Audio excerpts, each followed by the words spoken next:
Hey guys, so a long time ago, 8-9 years maybe, I had a little series on my channel called Girl Online Reading Time, and I thought I'd bring it back.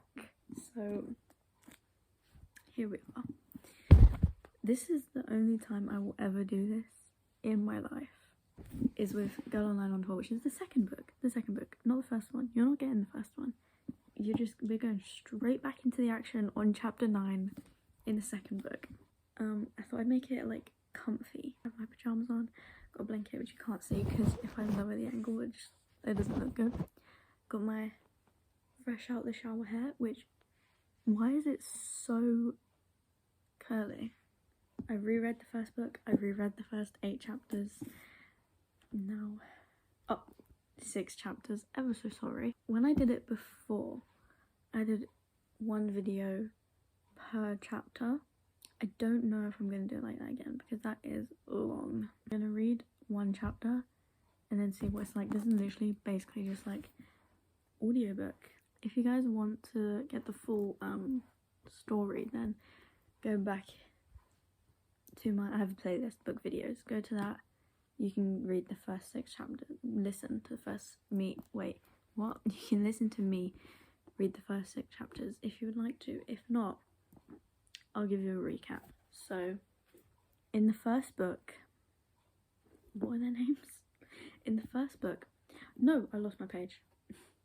In the first book, Noah and Penny fell in love. He is a musician. She is a average girl from Brighton who does blogs, and a very embarrassing video of her came out. They fell in love. There was drama because apparently he had a girlfriend, but he actually didn't. That was like a fake thing that he wasn't even really keeping up the appearance of. Yeah, so there's that. And then the beginning of this book, he's doing a world tour. He's just come to Brighton and she's about to watch the concert. Chapter 7. Hey Penny, you might want to go to your seat to watch the rest of Noah's performance, says Dean from behind me. Oh, what? Dean's voice snaps me from my spell. Watching Noah out on stage is mesmerising. Reluctantly, oh my god, you know I can't get over the age gap. I'm so anti-age gap. I can't even. Anyway. Reluctantly, I tear my eyes away from him. I guess so. How do I get there from here? I'm supposed to watch the rest of the show in the VIP area where Elliot and Alex are too. Just follow this hallway and you'll come to a staircase, go down it and out the door, then you'll be in the main stalls. You should be able to find your way round to the VIP sections up on the next level from there. Awful instructions. I would never be able to follow that. Dean is wearing a headset and he appears to be distracted by something someone has said in his ear. If you can't tell, I'm not good at reading out loud. Just a little FYI. Distracted by something someone has said in his ear because his face loses some of its colour and he looks wound up like a clockwork toy. Okay, thanks, I've got it, I say with more confidence than I feel. Dean takes off and I try to follow his instructions quickly so I remember them. I know that Noah's set isn't that long and I don't want to miss a moment. I break into a jog, carefully picking my way through the maze of the backstage area and fly through the door that leads into the stalls. Just like that, I'm launched out into the crowd. Down here is so much louder than backstage. There are booming speakers and girls, the crowd is pretty much all girls, are screaming and leaning across the barriers that separate them from Noah. They reach out their arms waving, desperate for a piece of him. Like this, they stop being individuals and seem to merge into one entity filled with rabid excitement. There was a specific announcement before the show not to throw peasants up on stage, but I can already see girls are tossing teddy bears and flowers and even a bra at Noah's feet. The adrenaline buzz of excitement rings through me, but it's edged with the extra sharp teeth of nerves. The security staff move me along, not allowing me to linger by the entrance to the backstage area, and I'm thrown even deeper into the crowd. I look up at the balcony and try to find Elliot. Luckily, he's easy to spot, since he's right at the front by the railing with Alex. They're listening to Elements with their eyes locked together, arms wrapped around each other's shoulders. It's such a sweet and rare moment that my heart lifts. They kiss, and I take out my phone and snap a picture of them, gutted that I left my proper camera in the dressing room. Even though it comes out dark, it still looks really atmospheric, and I can't wait to show Elliot later. He'll love it. He's wanted a picture of the two of them together for ages. Whenever I try to take a picture of them, Alex turns all shy. He isn't out to all his friends and his family yet, so he shies away from any public displays of affection. Elliot has been really patient with him and knows from his own experience that he needs to let Alex take his time, but it's still a challenge that they both have to deal with. Someone bumps into me, knocking my phone out of my hand. "Hey!" I shout and turn around, but the girl who knocked me doesn't even notice. She's too busy singing along to Noah's lyrics and jumping up and down. I look down from my phone and spot it underneath her feet. I make a dive for it, but it just gets kicked further along the sticky floor. "Oh, sorry about that," the girl shouts, finally noticing me. "No problem," I say, but the words catch in my throat. I need to get my phone. I lean down and try to follow its path, but every time I think I see it again, it's moved further away. I wince as someone steps on my fingers, and that split second is enough to make me lose sight of my phone. I swear my heart stops beating for a moment. Then I see it again, in a small clearing of feet. I drop down to the ground, grabbing for it, but once again it kicked out of my reach. Through the sea of legs, I see a hand reach down and pick up my phone. "Hey, that's mine!" I shout. Desperation sets in, and I crawl on my hands and knees, pushing through the crowd and nearly getting trampled. "What are you doing? What the hell?" I ignore the complaints as I push past the forest of bare legs and ripped denim, but it's no use. My phone is gone. I stand up before I get crushed, frantically searching the crowd for the phone thief. Every face looks the same, wide-eyed and staring at my boyfriend up on stage. Oh. I'm the only one whose eyes are not on Noah. Another person who shoves my shoulder, launching me into the person behind me who yells at me. Luckily, the crowd drowns her words out, but I know they aren't friendly. "I'm sorry," I try to say, but I suddenly feel so enclosed. There's no space for me to move, let alone breathe. Oh my god, my hair is everywhere. I see the bright red exit sign above everyone's heads, and I try to make a beeline for it. I feel like I'm swimming against a strong tide, caught in a current that's threatening to drag me under. I can hear Noah talking to the crowd between songs, but it feels like a million miles away. Then I feel a tap on my shoulder. "Hey, aren't you that girl with that blog? Noah's girlfriend?" asks a girl with her bright blonde hair tied to one side in an awesome fishtail braid. Oh my god, guys, it's Noah's girlfriend!" Fishtail braid gathers all her friends around. "Who, the blog girl? Where? Can you give this to Noah for me?" Before I know it, the girl and all her friends are surrounding me. Other people in the crowd are noticing me, or maybe they're just using the commotion to try to get even closer to Noah on stage. "I need to get out of here," I say, but it comes out as barely a whisper. All of a sudden, this has turned into my worst nightmare. It feels like there are a million hands pressing down on me, all wanting to pull me in a different direction. My breath turns shallow inside my chest. I can't see where to go. Every path through the crowd looks the same, leading deeper into all the faces staring at me. I can't even hear Noah's voice anymore over the screaming inside my head. "Penny? Is that you?" asks a female voice. I don't know who it is, but I can only answer in a whimper. The girl grabs my hand and starts to pull me through the crowd. "Come with me, this way." I feel stupid entrusting myself to her. All I can see is a cascade of long dark brown hair, but as she barges the path through the crowd, that feeling is quickly replaced by gratitude. Wow. Okay, who's ready for chapter 8? At last we break through the halls of screaming girls and out into the wide hallway outside the stores. I take a huge gulp of air, placing my hands on my knees. I just thought I had to reenact that for you. When I finally manage to clear the fuzz from my mind, I look up. To my surprise, it's Megan. Megan the bitch. She looks genuinely worried about me. "Hey, you okay? You looked pretty overwhelmed in there." She puts her hand on my back. I smile weakly. I just couldn't deal with the crowd. It was too much. I lost my phone and then all the people pressing down on me. "Were you crying? Your makeup is streaked." I'd forgotten that cried at hearing Noah singing. Ugh. Sorry, I'm gonna cringe a lot throughout this. I'm just letting you know, because I love romance books, don't get me wrong. I get the ick with couples very easily, so be prepared for a lot of me just going ew and going, you know. Where the hell am I? I'd forgotten that I cried at hearing Noah singing, and I wiped my hands across my cheeks. That moment backstage seems like a lifetime ago now compared to the pang attack I just experienced. When I'm struck by anxiety, it's like everything else is pushed into the background, and all my mind can focus on is panic, panic, panic. Nothing else matters. Even if my logical brain tells me that exit is only a few steps away, my body just won't listen. It's like the two are separated from each other by the beast of anxiety. So true. Oh no, it's not from that. These were happy days. Megan smiles. "Do you want me to walk with you back to your seat?" Why is Megan being nice now after that whole milkshake thing that happened? Sure, it's upstairs, but oh, I don't even know exactly where it is. That's when I realised I don't have my ticket with me. Idiot. I must have left it in Noah's dressing room, along with my camera, jacket, purse, and backstage pass. As I explain everything to Megan, I can feel myself getting frustrated. I can't believe my excitement led me to make such a silly mistake. "Don't worry about that." Megan strolls straight up to the nearest security guard, flicking her chest and hair. "This is Penny Porter. she's no friend's girlfriend. She left her ticket backstage and she needs to get back into his dressing room. The security guard gave us both a skeptical look. Yeah, right, and I'm Prince Harry. So please, I just came out of the stage door in the front. Look, girls, why don't you go back to the concert and enjoy it like everybody else? No more of these silly games. It's not a game. She manages to keep her calm exterior, even though I feel like I'm about to break down.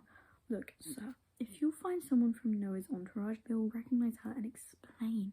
He folds his arms across his chest. He's not going to budge one bit. If you don't return to the concert now, I'm going to escort you from the premises. This is outrageous, says Megan. When Noah finds out about this, you're going to be fired. I'll drag her away from the security guard before he can put her in handcuffs, or wherever it is that scary-looking security guards do. I can feel him continuing to glare at us as we walk in the hallway. Talk in the hallway. I appreciate you sticking up for me, but I think I want to go. Are you sure? Megan puts a comforting arm around me. You can just come back with me into the stores. I shake my head. Noah will find me if I'm at home. Okay, she's understanding. We may have fallen out recently, but she still knows a lot about me. I'll come with you. Make sure you get home safe. Really? You don't have to do that. I was going to say call Tom, but that's not an option either, as I've lost my phone, and I don't have his new number memorised. It's not that far to walk, and besides, you'll miss the sketch, and I know you were really excited about seeing them. Megan links her arm into mine. I think you need me more than I need to see the sketch right now. Plus, I could use some fresh air. The crowd was right there. As soon as we get outside, we discover that the rain has reduced to a drizzle. As the brightened sea breeze whips through my hair, I feel it sweep some of my panic away. My chest still feels tight and my palms are sweaty, but Megan is clinging onto my arm like she's afraid I could blow away at any moment.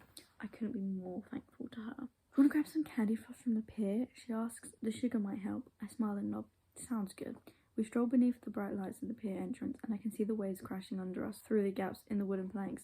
We pick the stall with the brightest selection of candy floss and share a big white and pink swirl. I pick a large fluffy section and put it into my mouth, letting the sugar dissolve and fizzes and pops over my tongue. Mum, this is love. Oh. I was going to say, why should I say mum? This is lovely, I say. I lower my eyes. Thanks for what you did back there. You rescued me. I don't know what I would have done. Megan smiles, her hair flapping around her head in the breeze. She pushes it back off her face and sweeps it up into a loose bun on top of her head. It looks effortlessly cool. It's no problem at all. Do you want to use my phone to call your provider and tell them your phone's been stolen? I nod. Thanks. Luckily it's got a parcel on it and I hardly have any minutes left on my contract, so they won't be able to make a ton of calls or anything. I really hope the person who picked it up has it in. I love that phone. And everything on it, I think. Pictures of Noah and me, text conversations, even the case was special. Noah had stolen it off me one night and doodled all across the back in black Sharpie. It was my favourite case ever. When I finish, I hand the phone back to Megan. All done, I say. Oh good, she signs. Look, Penny, I've been meaning to talk to you for some time, but there hasn't been a convenient moment. What do you mean? I really want to say that I'm sorry for everything that happened earlier this year. It wasn't me. I'm sorry for telling everyone about Girl Online. I feel so dumb because I actually used to enjoy your posts and I was just jealous that you were going out with a pop star. It seemed like you had everything. Ollie, the Noah and the crazy wonderful trip to New York City, my dream place to live in the whole world. Plus, you're this amazingly talented photographer and writer. Everyone is always saying how brilliant you are and what a great career you're going to have. All I had was a terrible glue stick commercial and a dream of being a movie star. I shouldn't have taken it out on you the way I did. If my mouth wasn't full of candy floss, it would have dropped open. I swallow the sugary goodness, but find I'm still speechless. Can you forgive me? She continues when I don't say anything. I had no idea you felt like that. It always seems like you are the one who has everything. Megan, you're so pretty and popular, and you're a great actress. You got a place at that famous drama school. But I was really hurt after what happened. I know. She casts her eyes down to the ground. It was wrong of me. I don't know what happened to us, Penny. We used to be such good friends. I guess we just grew apart. Well, if there's any hope for us to still be friends, I'd like that. We stare at each other for a moment. And eventually Megan smiles. It's so full of warmth I can't help it. I nod. I'd like that too, I say, then I smirk and look down at our matching dresses. Hey, you must look like twins walking around in the same outfit. She laughs warmly. Yeah, well, you can't buy good taste, right? Come on. She takes my arm again. Everyone will be worried about where you are. Let's get you home. Yeah, we can do one more. We can do 3 chapters. Chapter 9. When we arrive back at my house, all the curtains are closed and the hallway is dark. I'm confused. Did my parents go out for the evening? Then I hear voices from the living room and realise they must be watching a film. I gesture for Megan to follow me in. The living room door creaks as I push it open. Mum? I say tentatively. What I don't expect is for her to leap off the sofa when she hears my voice. Goodness, Penny, she says, clutching her chest. You frightened me. Your father put on one of those awful horror films he knows I can't stand. She throws him an evil glare, but Dad just laughs it off. He knows as well as I do that my mum loves a good scare.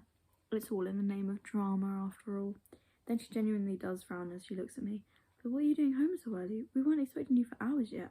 She looks at Megan and I can tell she's trying not to blurt out another question as to why Megan is here with me after everything that happened with Girl Online.